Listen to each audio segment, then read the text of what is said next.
Hi. Today we have 6 subscribers. The splendiferous 6. See? 6. Okay, I got bigger markers this time, and there's a little bit of glare here, but you can still see the letters, so hooray, we're getting better slowly. Today we're going to be previewing the October 23rd episode of Dynamite. That's in 2 days. And it starts off based on what they have the card on their website with the tag tournament. 2 matches involved in that. Now the first one is Private Party, who are 2-0. They got their first win against the Hybrid 2 at All Out, and then their second win was when they put out the Young Bucks in their first round of the tag tournament to make them 2-1. The Lucha Brothers, as far as 4-man tag matches goes, they lost at Double or Nothing, but then after that they won at All Out, and then they put out Jurassic Express on the October 13th episode, so that's why they're 2-1. Now, when it comes to these 2 matches here, a lot of people would think that there's a huge case for Private Party to get the win, simply because they are huge fan favorites. These guys are huge fan favorites. Like, everybody goes nuts for them.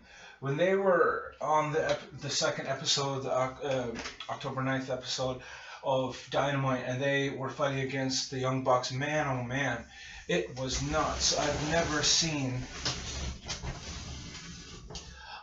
never seen anybody go crazy as much as people did for Private Party. Like, that really was insane. So it makes you think that they're the favorites to win because they're the favorites with the crowd, but I don't think that's the case. This is going to be predictions, okay? We're previewing the card right now, and we're putting in, and it's going to be done through from the angle of predictions. So when you look at the Lucha Brothers recently, Rey Fenix, he dropped the AAA Mega Championship, Mega title, to Kenny Omega. That just happened. So Rey Fenix of the Lucha Brothers was the AAA Mega Champion. I'm assuming that's their biggest title. He was basically the AAA's World Heavyweight Champion, and he dropped that title to Kenny Omega. That does AEW a huge favor, because Kenny Omega was in an interview, and he said, "You're a great champion, I'm better, and you can bet your ass I'm taking this title to AEW." Now, that's a huge thing to have to swallow and listen to that. And I mean, drop the title at the same time. That's a huge favor. And that gives AEW a huge boost. A huge boost. I think that goes into a precursor for that is the precursor for a match that we're going to see All Out. Yeah, but anyway, we'll talk about it at the second part of this video. But anyway, because of that, and because of Kenny Omega having the AAA title, and what they could possibly do, or at least try with it, I think that is a huge favor that the Lucha Brothers did for AEW, and I think personally. I personally think that the Lucha Brothers are going to be the ones to win that, because the thing is, the Lucha Brothers have been there since the beginning. They're from AAA. They brought in the tag titles for Double or Nothing. The tag titles were brought in at All Out. Yes, at Double or Nothing, I know the Young Bucks were the AAA tag titles, but let's be real. If it wasn't for the Lucha Brothers, the partnership wouldn't exist. We know that. So because of that, and because of the AAA title, and because they've been there from the beginning, and they've been on every single pay-per-view and that AEW had, I think they're going to win, personally. These guys started out strong. They were 2-0. They shafted the Hybrid 2, who are criminally underrated, and really got a huge disservice from AEW, because the thing is, they were announced to win before All Out started. Well, not announced to win, but they were announced to be in the tag tournament before All Out even started. So when you think about that, and you think about the fact that the Dark Order, after their All Out win, went straight on to the second round, right? Then the Hybrid 2 never did have a chance. They were never given a match. But anyway, I think the Lucha Brothers are going to win because of the partnership with AAA that they're bringing in, because of the tag fellas that they brought in, because of basically giving the AAA title to Kenny Omega and what that does. I think it's a partnership deal here. I think there's a partnership deal going on here. They're going to win because of that. They came in strong. The thing is, they can't just waltz in and take everything. I mean, you start strong, you lose, and then you show people how you can regain and keep your momentum going. So I think that's what they're going to have to prove. Now, with SCU versus Dark Order, now this is very interesting. I don't understand this at all. I don't. Like, first of all, I do not agree with them skipping the first round. That was, while the Hybrid 2 never even got a match in the tournament. They're the only tag team in all of AEW who did not get a match in the tag tournament. The Hybrid 2 didn't. They're the only team who never got a match. And you stop and think about it, SCU is 1-2. And they're in the second round, right? The Young Bucks are 2-1, and the Best Friends are 2-1, and they're kicked out. Meanwhile, SCU was 1-2, and they've made it to the second round. I thought wins and losses matter. Like, what the hell is that? It doesn't make any sense. SCU, they got their first loss at the beginning of Fyter Fest when they lost in the triple threat to the Best Friends, and then they got their second loss at Fight for the Fallen against the Lucha Brothers, so they were 0-2. And then they just got a win in the first round against the Best Friends, and now they're going on to the second round. So when you look at that, I mean, it doesn't make any sense to me. I'm trying to understand it, and it doesn't seem to line up. So before the first round, you had SCU, who was 0-2, against Best Friends, who were 2-0. That's what it was. 2-0.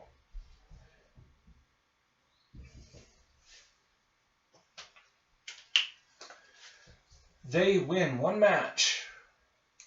They become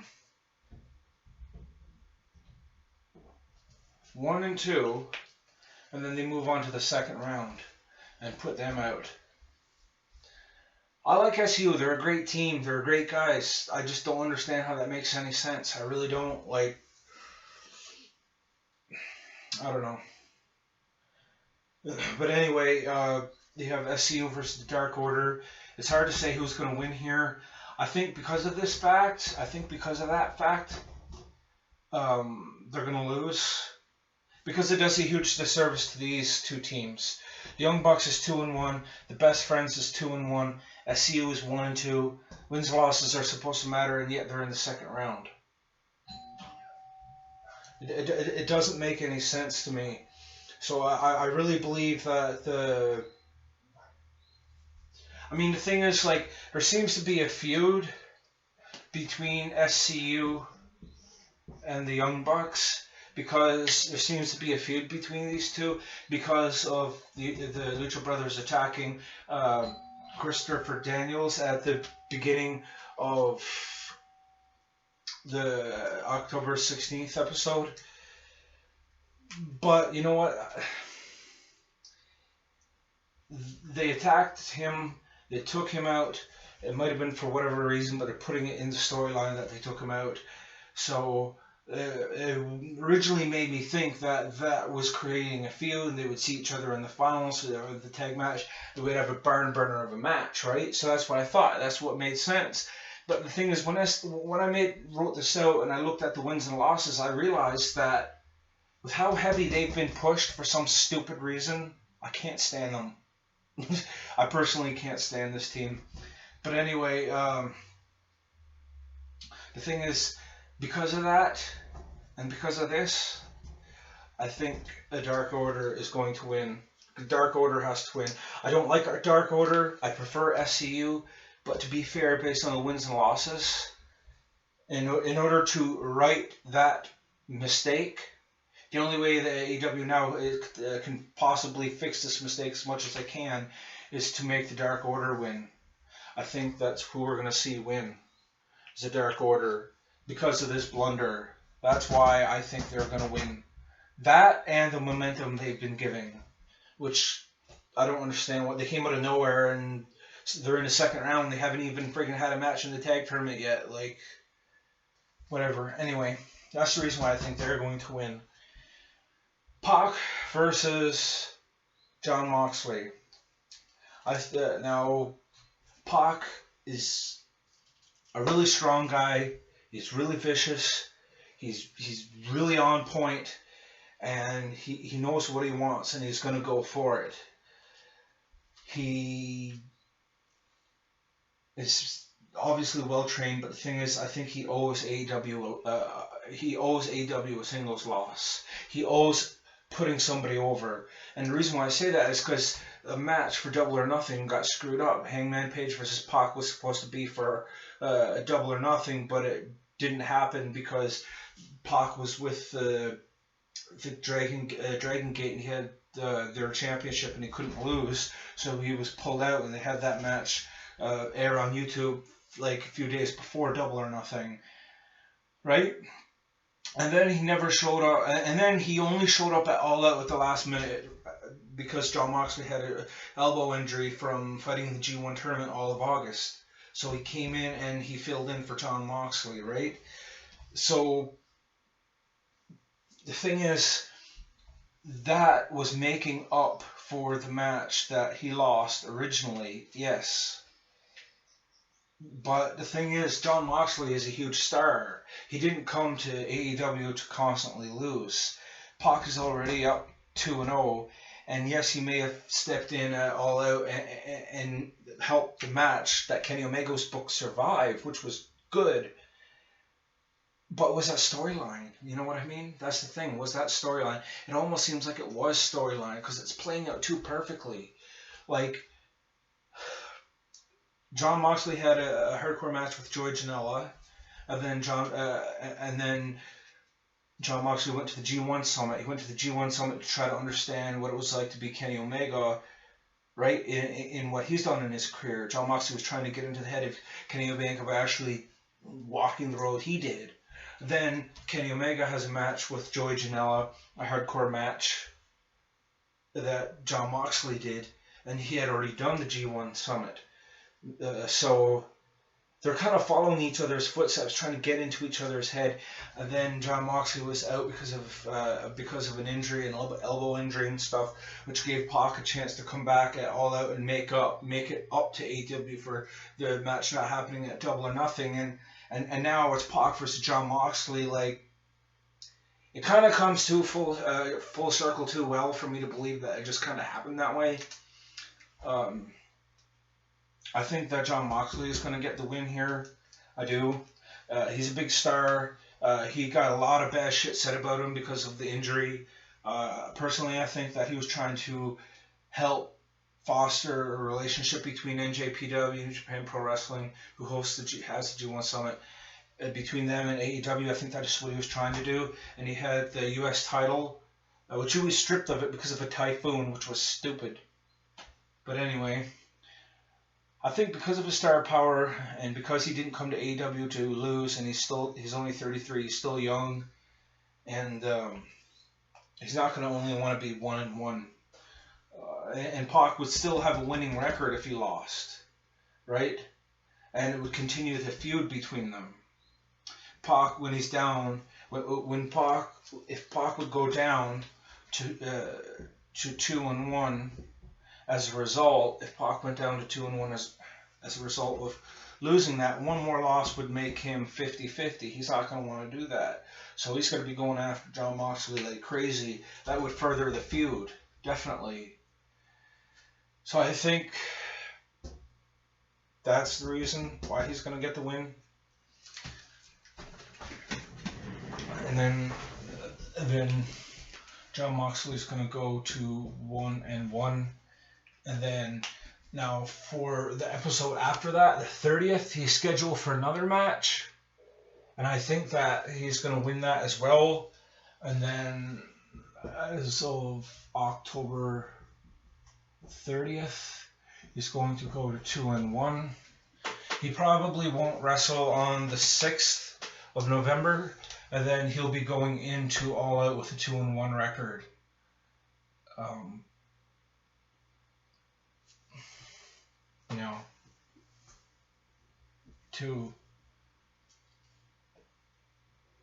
I don't know what I just said there. Excuse me, peoples. So he's wrestling next week, and he's going to be, I would say he's going to win that as well. He'll go to 2-0, and that would be the 23rd, and then he might not wrestle on the 30th, and he might not wrestle on the 6th either. I don't think that he is scheduled. I don't think he's scheduled to fight those nights, but we'll have to see. But I think he's going to win. Because of the NJPW tournament he did, because he didn't come there to lose. He's not going to want to go down to 1-1, and he's going to want to head into Full Gear 2-0, or at least more wins than losses. If we look here on November 30th,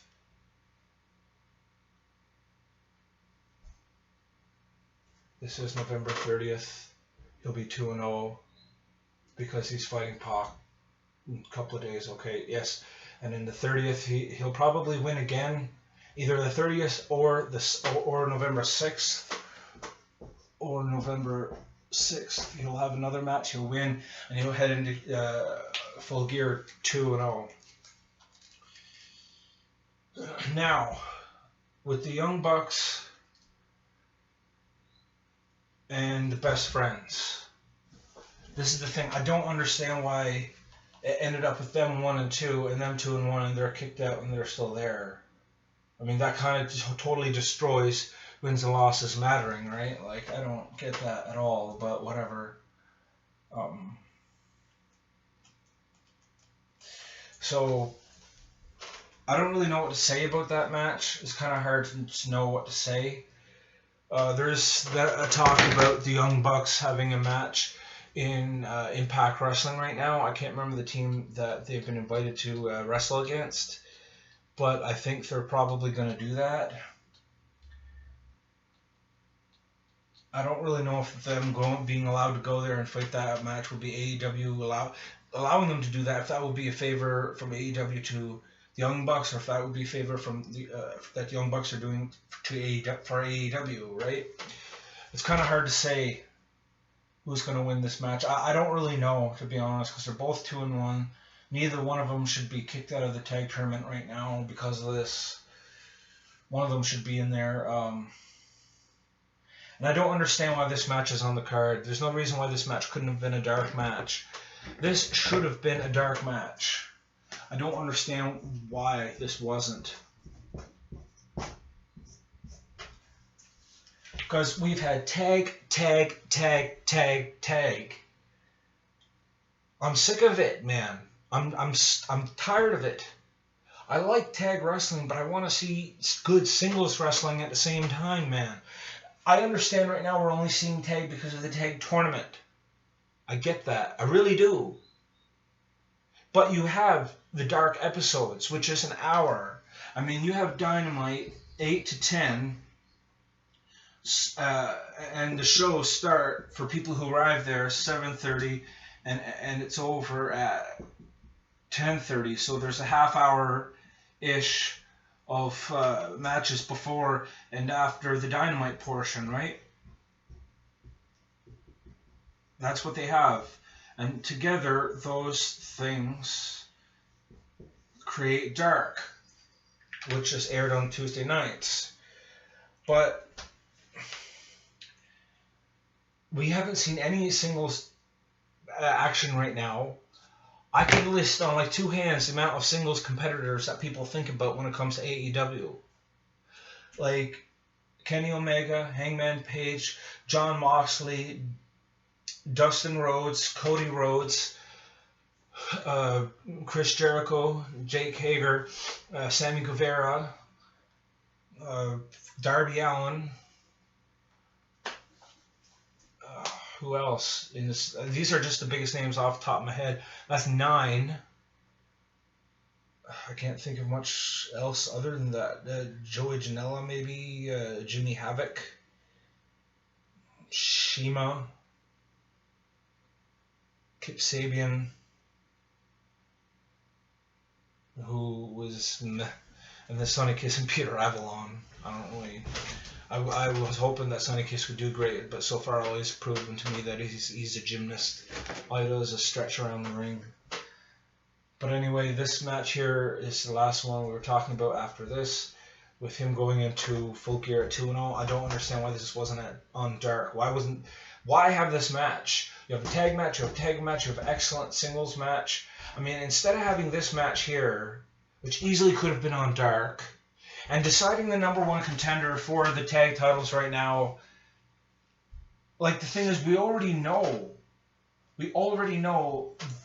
I don't know if it's proven or not, if it's set or not, but they were talking about the Young Bucks going against Santana and Ortiz at Full Gear. That's what they were talking about. And what is that going to be for a number 1 contenders match? It probably will be, because there's 2 more episodes before Full Gear, and Santana and Ortiz beat those 2 jobbers who didn't get 1 offensive move at all.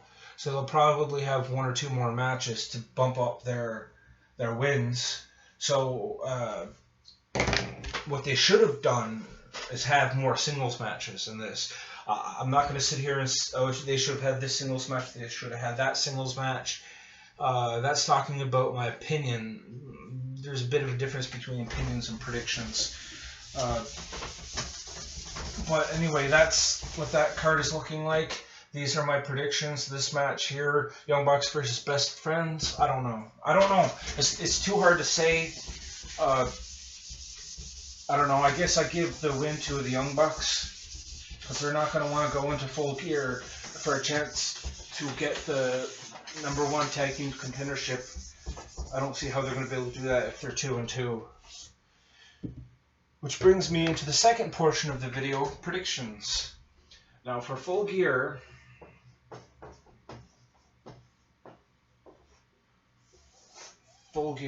this is what it is, and it's predictions.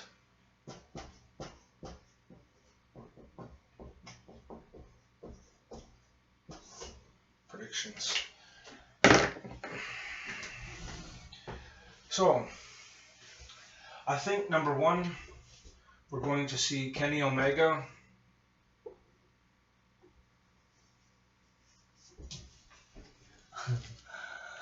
I'll be right back. I'm back. Okay, so this is Full Gear. These are my predictions. This is a match we already know about. This is what I'm guessing it's going to be for. I think anybody with half a brain right now knows that the AAA Mega Championship is going to be defended against Jon Moxley.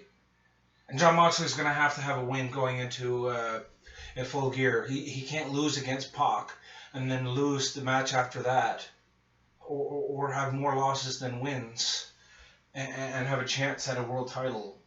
That's the reason why I think that Jon Moxley is going to defeat Pac on the 23rd. If he has another match after that, I think he's going to win that too.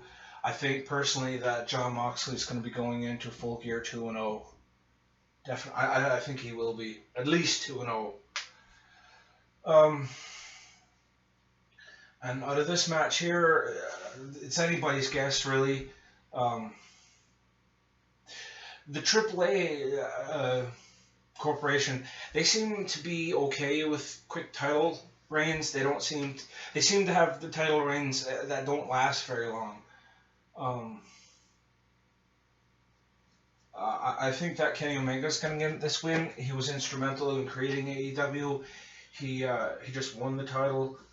Jon Moxley came in afterwards, and I mean he had a hardcore match at Fyter Fest and then didn't wrestle again until the second or even third episode of Dynamite. So I mean he's had the second episode he fought, and then the third episode uh, he was he was there, or vice versa. Anyway, he's put in a lot more work. He helped create the organization. He just won the AAA title, and I think that he's going to get the win. I can't see Kenny Omega going down to 1-3. I can't see that happening. I think he's going to get the win, and it's going to make this feud continue even longer. This is something they can capitalize on right now. I don't think they want to fizzle this out in 2 weeks from now. It'll be done. I don't think they want to do that yet. That's why I think with AEW, I think rematches is going to be something that we're going to start seeing. They might be now a rematch is something we've already seen, so they put them on Dark or something. But in order to continue feuds back and forth, I think that we're going to start seeing rematches happen, which is what I think the direction this is going to take. Kenny Omega's probably going to win it. I think what we're going to see is the Young Bucks and Santana and Ortiz. It was already announced. They wanted to fight each other. Santana and Ortiz did. And I think it's going to be for the AEW #1 contendership for the tag titles. I think at that point, I think Santana and Ortiz are going to take it, which is stupid, and I don't know why, but I think Inner Circle is going to be pushed heavily. So I think Santana and Ortiz are going to take that win, and then they're going to get the #1 contendership for the tag titles. They're going to snag that themselves. They were a huge get. Chris Jericho brought them in, part of the Inner Circle. They want to be heels. And the only way to build heat right now seems to be is to do really horrible things, or things that are undeserved, like what the Dark Order has done. Or them coming in and getting the #1 contendership. I think that, I know I just said that I think the Young Bucks will win this Wednesday on the 23rd against Best Friends, but you know what, I take that back. I retract that, actually. I think the Best Friends will win on the 23rd, and I think that's going to put them in a fight against the Lucha Brothers for the AEW tag team titles. I don't think they're going to win it. I doubt the Lucha Brothers would lose it like a week after winning it. I doubt it. I think obviously the Lucha Brothers are going to get this, but the Best Friends are going to get a tag title shot. And that, like I said, with the tag tournament, with SCU being 1-2 and them in the second round, and them being out in 2-1, I think by doing it this way, by having Dark Order put out SCU, kind of makes it up, and then the rest of it being made up would be them being in a #1 contender match, and them being in a #1 in a tag team championship match. I think both are going to lose, personally. I mean, this kind of undoes the undoing, so to speak. I mean, I can't see Santana and Ortiz losing. I think they should, but I don't think they will. Because they're going to want the Inner Circle to be the most dominant force in AEW, which is what Chris Jericho says he wants. So I think you're going to see the Inner Circle with the world title and the tag titles at the same time. Yeah, I know. So I think that we're going to see them win. I think that the Lucha Brothers are going to successfully defend their titles against this. Against the Best Friends. I think a third match that's not being announced right now that we're going to see. I hope, and I'm going to predict that Dustin Rhodes is going to get a push. He's going to get a push, and he's not announced for. Dustin Rhodes is not announced for the October 23rd episode or the November 7th. 6th episode, but there's also dark matches that he could be involved in. We don't know. So going into Full Gear, I think that Dustin Rhodes, I think he's going to be 2-0. I think he's going to be I think he's going to be 2-1. Jake Hager can wrestle after the 25th because he has a match with Bellator. Jake Hager is probably. I mean, of course, he's going to win at the November 6th. He's going to have a match on November 6th episode, Dark, probably definitely Dynamite, and he'll definitely win there. And I think that Dustin Rhodes, with everybody he's put over, he put over his brother Cody, he put over the Young Bucks, he put over Chris Jericho and Sammy Guevara.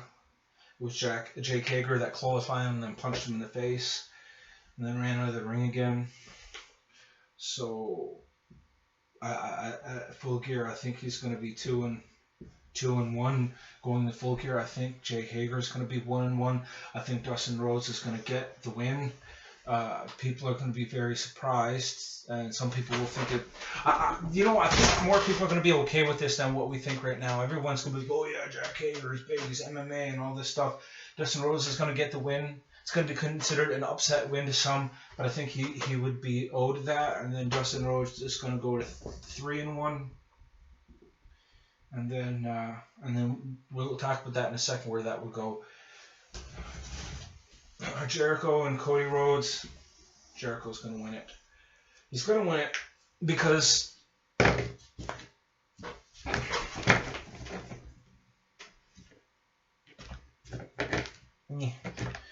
disappeared.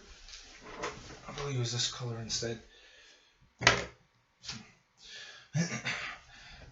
So far, we've had Kenny Omega. It's not Kemi. We've had Kenny Omega, Hangman Page,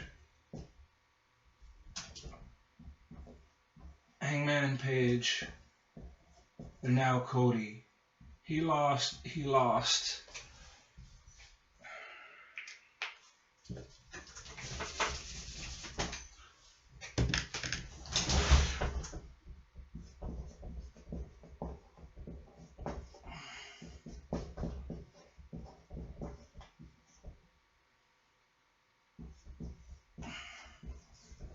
So that's what we have right now. It's a red marker. So we have to use a small red marker. So he lost. He didn't get it done at Double or Nothing. He lost. He didn't get it done at Double or Nothing. I think he's going to lose and not get it done at Double or Nothing. So what? What's your point? Is what you're probably asking me. They're all the elite. All of them are the elite. That's kind of interesting when you look at it that way. Kenny Omega, Hangman Page, and I think Cody Rhodes is going to lose. And they're all part of the elite. Now, I hate to say this, but this is predictions going forward from here, which gets back to that. Like I said, I think there's going to be interference here. I think it's going to piss off a lot of fans. But I think that there will be interference here. And it might be done in a nasty way. And it's going to really piss Dustin Rhodes off. He seems to be pissed off right now at Chris Jericho. There's going to be interference. It's going to be done in a nasty way. And it's going to really anchor Dustin Rhodes. I think then Dustin Rhodes is... I don't know if he would consider the unnatural to overtake him because he's so consumed with hatred. That might be a character angle he might take. I don't know. That's something else. But I think that they are going to go against each other at February's pay-per-view in a cage match. And that would prevent the interference. The February's pay-per-view.